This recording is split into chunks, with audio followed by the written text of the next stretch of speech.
Today, Donald Trump posted a single message online, and in one stroke, he shook Canada's political and economic foundation. The threat didn't come from a press conference. It didn't come from a diplomatic channel. It came from a social media post, issued casually, as if the President of the United States were settling a personal score instead of detonating a trade war. Donald Trump announced that if Canada proceeds with a trade agreement with China, every Canadian good entering the United States would face a 100% tariff, not a targeted penalty, not a negotiated dispute, total economic punishment. And in that moment, something important snapped into focus, because this wasn't trade policy. This was coercion. This was an attempt to dictate the sovereign economic decisions of a neighboring democracy through economic violence. And the language mattered. Trump didn't refer to Canada's prime minister as a prime minister. He called him a governor, as in subordinate, as in not really a leader, as in, you exist at our pleasure. That choice wasn't accidental. It never is. The United States and Canada have disagreements all the time. They negotiate. They argue. They impose limited tariffs. They resolve disputes through treaties and institutions built over decades to prevent exactly this kind of escalation. What just happened wasn't that. This was the President of the United States openly threatening to economically annihilate an ally for the crime of diversifying its trade relationships. And if that sentence makes you uneasy, it should. Because when a president claims the authority to financially destroy a neighboring country unless it obeys his geopolitical preferences, we are no longer talking about free markets or national interest. We are talking about imperial leverage. Let's strip this down to the essentials. Canada announced a new strategic trade arrangement with China. The deal involves reduced Chinese tariffs on Canadian agricultural products and expanded access for Chinese electric vehicles into the Canadian market. This is not illegal. It is not unprecedented. It is not even especially radical. Countries diversify trade all the time, especially when they believe reliance on a single partner has become dangerous. Canada's leadership has been increasingly explicit about that concern. After repeated tariff threats, repeated public insults, and repeated suggestions that Canada should cease to exist as an independent nation and become a U.S. state, Canadian officials began acting like rational actors in a risky environment. That context matters. Because Trump's threat didn't occur in a vacuum. It came days after Canada's prime minister delivered a speech in Davos warning that the world is no longer in a stable transition, but in a rupture. A rupture driven by coercion. A rupture driven by powerful states weaponizing economic dependency. That speech was widely interpreted as a rebuke of Trumpism without naming Trump. Trump heard it anyway, and his response was not to rebut the argument. It was to confirm it. By threatening a 100% tariff, Trump didn't just react emotionally. He demonstrated exactly why Canada is seeking alternatives. He proved the point in real time. But here's where this gets more serious. Under U.S. law, the president does not have unlimited authority to impose blanket tariffs at will. Tariff powers exist, but they are constrained. They are supposed to be grounded in national security findings, statutory procedures, and congressional intent.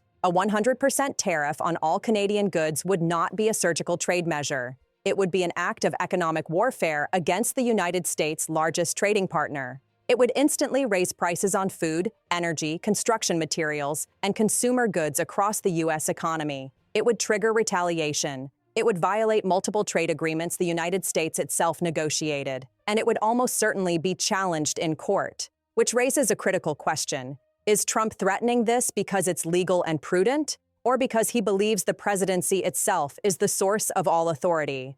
That question goes to the heart of what we are watching, because this isn't just about Canada, and it isn't just about China. This is about how power is exercised. Authoritarian leaders do not govern through systems. They govern through dominance displays. They issue maximal threats to force submission, not compromise. They frame cooperation as disloyalty and independence as betrayal. Trump's language fits that pattern precisely. Canada, in this framing, is not a partner. It is a dependency. China is not a competitor to be managed. It is a pretext to discipline others. Trade is not mutual exchange. It is leverage to be weaponized. And when the president says Canada lives because of the United States, that is not analysis. That is a protection racket mentality. You exist because we allow it.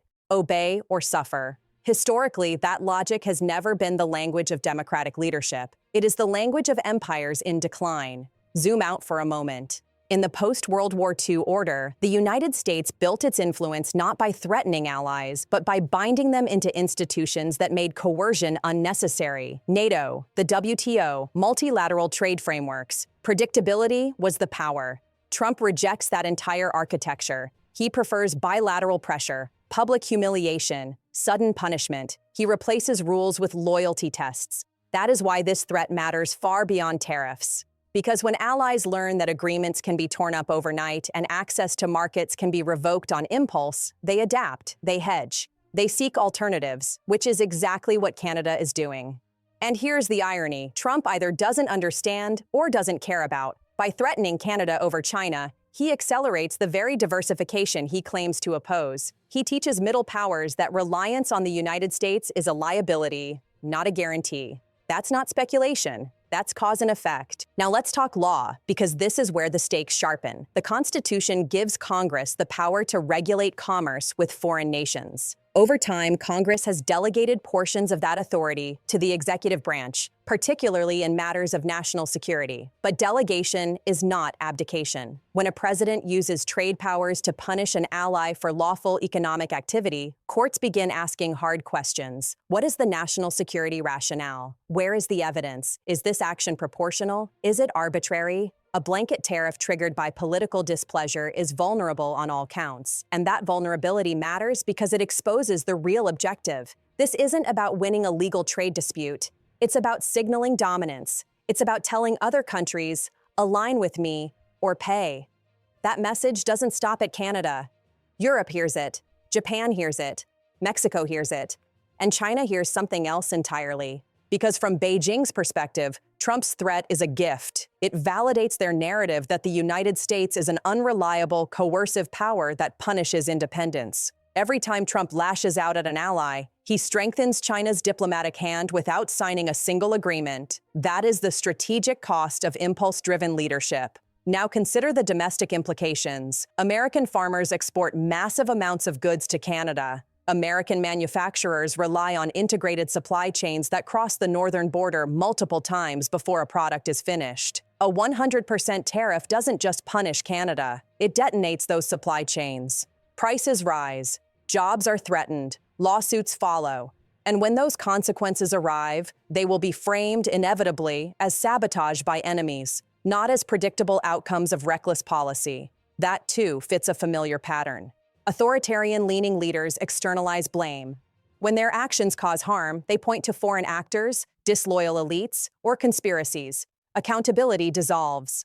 What makes this moment especially dangerous is the normalization. A decade ago, a president threatening to economically annihilate Canada over a third-country trade deal would have been unthinkable. It would have dominated headlines for weeks. Markets would have panicked. Congress would have intervened. Now it arrives as a weekend post, absorbed into the noise. That is how erosion works. Not with one catastrophic break, but with repeated boundary violations that stop shocking us. And Trump understands that psychology instinctively. He escalates not because escalation always works, but because it shifts the baseline. What once seemed extreme becomes the new normal. Resistance weakens. But here's the part that deserves your full attention. Trump's threat also signals something about how he views the presidency itself. He does not speak as a temporary steward of constitutional authority. He speaks as if the office is an extension of his will. Allies are expected to comply not with American law or American values, but with Donald Trump personally. That is why he frames disagreement as disrespect. That is why he personalizes diplomacy. And that is why institutional constraints are treated as inconveniences. This is not how democratic foreign policy functions. It is how personalist regimes operate. And personalist regimes are uniquely dangerous because decision-making collapses into impulse.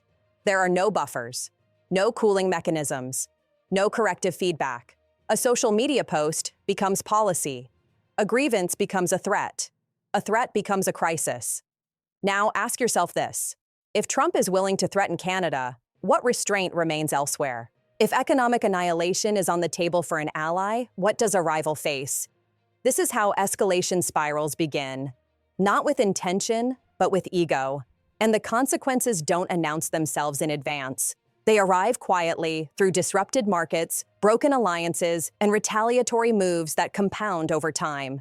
History is full of examples where trade wars preceded real wars. Not because tariffs cause bombs, but because they normalize confrontation and strip away trust. The United States has spent generations trying to prevent that slide. Trump is dismantling those guardrails with remarkable speed. And here's the most revealing detail of all. Trump didn't threaten to renegotiate. He didn't propose arbitration. He didn't call for consultations. He went straight to punishment. That tells you everything you need to know about his governing philosophy. Power is not something to be justified. It is something to be used. The law is not a framework. It is an obstacle. And allies are not partners. They are assets to be controlled. That worldview is incompatible with democratic leadership. It corrodes institutions from the inside out. Because once power is exercised this way abroad, it does not stay abroad. The same logic applies domestically. Loyalty over law, punishment over process, fear over consent. This is why trade threats matter. They are not isolated acts. They are expressions of a deeper approach to authority.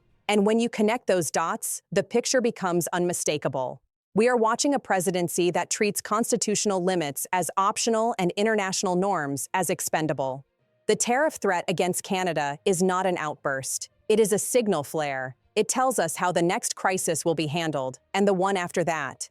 Not with restraint, not with deliberation, but with force. So the question isn't whether this particular tariff ever goes into effect. Courts may block it. Markets may rebel. Political pressure may intervene.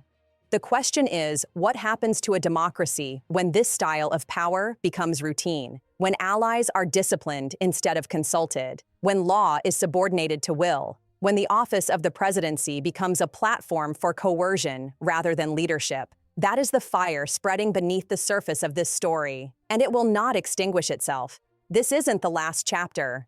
When the next move happens, you'll want to understand what you're seeing. Subscribe so you're not caught off guard when it matters most. Today, Donald Trump posted a single message online, and in one stroke, he shook Canada's political and economic foundation.